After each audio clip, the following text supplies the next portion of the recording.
Assalamualaikum warahmatullahi wabarakatuh. Perkenalkan, saya Yudharana Tamaitania, NIM 231105018. Saya dari kelas TLM 5A.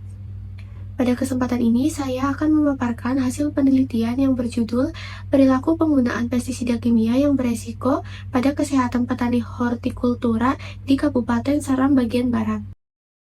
Latar belakang penelitian, pestisida merupakan senyawa kimia beracun yang digunakan untuk membasmi hama tanaman.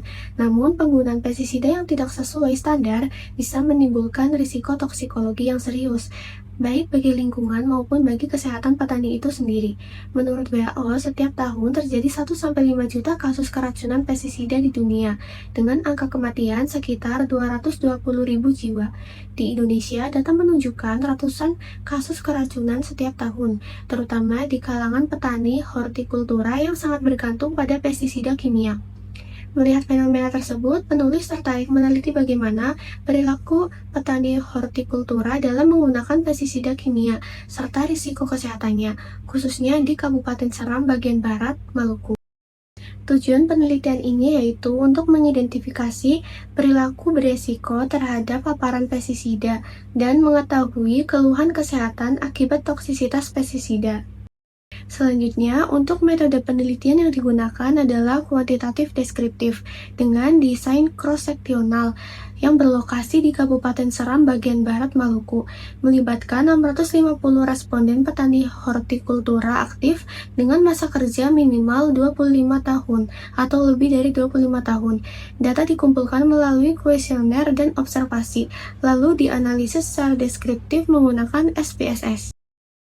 Selanjutnya, untuk hasil penelitian, pada tabel 1, karakteristik responden penelitian.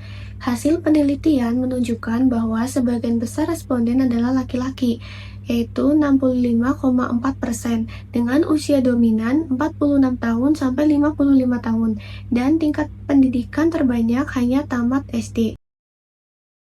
Pada tabel 2, aktivitas atau perilaku berisiko terpapar pestisida. Perilaku berisiko yang ditemukan yaitu tidak menggunakan alat pelindung diri atau APD sebanyak 92,6% responden, menggunakan dosis pestisida yang tidak sesuai standar sebesar 84,2%, mencampur lebih dari 3 jenis pestisida dalam satu kali penyemprotan sebanyak 84%, menyemprot sambil merokok dilakukan oleh 78,6% petani. Hasil pada tabel 3, keluhan kesehatan yang dirasakan petani. Keluhan kesehatan yang paling banyak dirasakan yaitu gangguan kulit sebanyak 95,5% atau 621 responden, tremor atau gemetar tangan 88% atau 572 responden, disusul dengan nyeri otot, pandangan kabur, sakit kepala, dan sesak nafas. Selanjutnya, untuk pembahasan, pestisida digunakan untuk membasmi hama, namun penggunaan yang tidak sesuai standar dapat menimbulkan gangguan kesehatan dan pencemaran lingkungan. Petani berisiko tinggi terpapar karena sering bersentuhan langsung tanpa alat pelindung diri. Paparan terjadi melalui kulit, pernapasan, dan pencernaan akibat kurangnya pengetahuan tentang bahaya pestisida. Banyak petani mencampur pestisida tanpa sarung tangan, menyemprot melawan arah angin, bahkan sambil merokok. Gejala keracunan yang sering muncul antara lain sakit kepala, mual, pusing, nyeri otot, pandangan kabur, dan iritasi kulit setelah penyemprotan. Selanjutnya, kesimpulan. Perilaku berisiko dalam penggunaan pestisida kimia terhadap kesehatan petani di area pertanian ditunjukkan dengan kebiasaan tidak menggunakan alat pelindung diri pada saat beraktivitas dan penggunaan dosis pestisida kimia tidak sesuai standar, sehingga petani mudah terpapar bahan kimia di lingkungan. Penggunaan pestisida kimia ini berdampak pada kesehatan petani yang diidentifikasi dari keluhan kesehatan di mana keluhan yang dominan dirasakan adalah gangguan kulit dan tremor pada tubuh petani.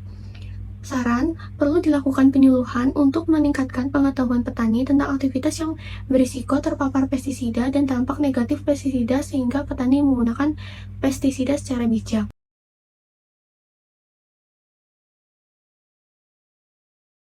Demikian presentasi saya mengenai penelitian ini. Semoga dapat menjadi bahan refleksi dalam memahami aspek toksikologi lingkungan di bidang pertanian. Terima kasih. Wassalamualaikum warahmatullahi wabarakatuh.